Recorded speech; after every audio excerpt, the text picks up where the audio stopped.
कभी अभय सिंह चौटाला को धमकी मिलती है, कभी दिग्विजय सिंह चौटाला को धमकी मिलती है, कभी किसी और चुने हुए प्रतिनिधि को धमकी मिलती है।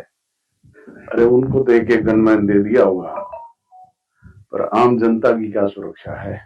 आए दिन शराब के ठेकों पर गोलियां चलती है, ठेकेदारों को मार दिया जाता है। प्रदेश में कानून व्यवस्था का पूरी तौर पे जनाजा निकला हुआ है। आए दिन अपहरण, बलात्कार, लूटपाट, डकैती, आगजनी, मर्डर, फिरौती जैसी घटनाएं आम बात हो गई है। चुने हुए प्रतिनिधियों को रोजाना गुंडा किस्म के एलिमेंट जो है वो टेलीफोनिकली थ्रेट करते हैं। कभी अभय सिंह चौटाला को धमकी मिलती है, कभी दिग्विजय सिंह चौटाला को धमकी मिलती है, कभी किसी और चुने हुए प्रतिनिधि को धमकी मिलती है। कभी जवाब नहीं दिया और मुख्यमंत्री अगले दिन बयान दे देते हैं कि हमने उनको सुरक्षा मुहैया करवाई। अरे उनको तो एक एक गनमैन दे दिया होगा, पर आम जनता की क्या सुरक्षा है? हमारे कोई है सुरक्षित? के वर्कर छोड़ के आए दिन चलेंगे और 25 की शराब के ठेकों पर गोलियां चलती है, ठेकेदारों को मार दिया जाता है। उन्होंने उनसे गुंडा किस्म के लोग जो है वो तो ये जो भूपेंद्र सिंह हुड्डा अपने आप को बड़े बड़े बिल्डर्स दूसरों के बारे में किया जाता है, उनसे अवैध वसूली जिसके अपने घर शीशे के होते हैं वो कभी दूसरों पे पत्थर नहीं फेंका करते। इसी तरीके से इंडस्ट्रियलिस्ट को रोजाना थ्रेट मिलता है, उनसे अवैध वसूली की जा रही है। कि कहाँ गई आपकी वफादारी? नहीं, कहाँ गई? आप सोनिया गांधी के तो एक उसके तो व्यापारी है, आपको पैर महिंद्रा का डीलर उसका पानी पीना चाहिए, जिसने आपकी मेजोरिटी के होए के बगैर एक दिन मेरी बात हुई, वो बता रहा था कि मेरा तो जीवन सोनिया गांधी को स्टैप आराम हो गया जी, उसको ब्लैकमेल किया, आज भी ब्लैकमेल आगे लगा रखे हैं। तो मैं तो सिर्फ यही कह रहा हूँ कि ना बाहर निकल सकता, ना कहीं जा सकता, अपील करना चाहता हूँ।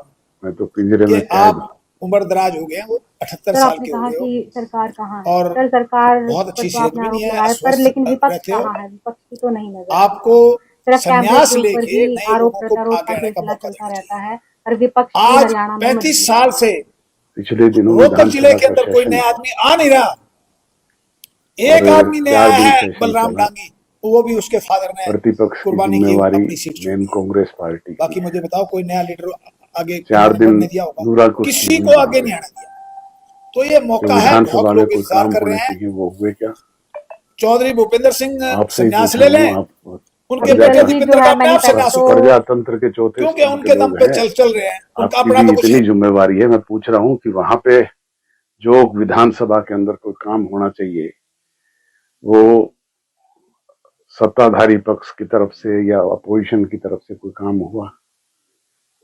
हम तो अपोजिशन में चौथे स्टेज पे हैं। फर्स्ट स्टेज पे कैसे पहुंचेंगे सर आप लोग? हमारा काम है जनता जनार्दन के बीच में जाकर के सरकार की बेकायदगियों से उन्हें अवगत कराना।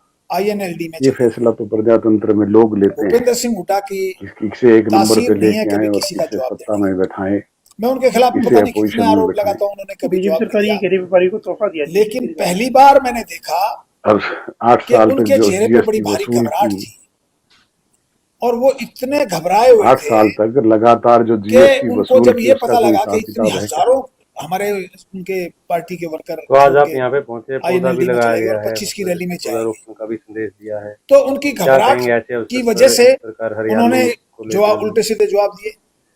तो हमारा सबका नैतिक दायित्व है आपको कहते हैं ज्यादा से ज्यादा के बारे में पर्यावरण को क्या है ना कि सुरक्षित जिसके अपने रखने घर के शीशे के होते हैं वो हरे भरे पेड़ लगाएं, उन्हें कहावत है बहुत बड़ी, सुरक्षित रखें डायलॉग भी है।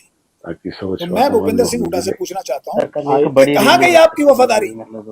कहाँ गई? आप सोनिया गांधी के तो आप उसके तो आपको पैर धो के पानी पीना चाहिए, जिसने आपकी मेजोरिटी के होए के बगैर आपको 10 साल चौथे हमने भी, और उस सोनिया गांधी को स्टैप किया इन्होंने, उसको ब्लैकमेल किया, आज भी ब्लैकमेल कर रहे हैं, अपना अपना काम कर रहे हैं। तो मैं तो सिर्फ यही कह रहा हूँ कि भूपेंद्र सिंह हुड्डा मैं अपील करना चाहता हूँ, जरूर गए घर वापसी कैसे कह सकते हैं, कोई इनेलो ज्वाइन किया, और आपसे पूछ रहा हूँ कि इनेलो ज्वाइन किया क्या उन्होंने?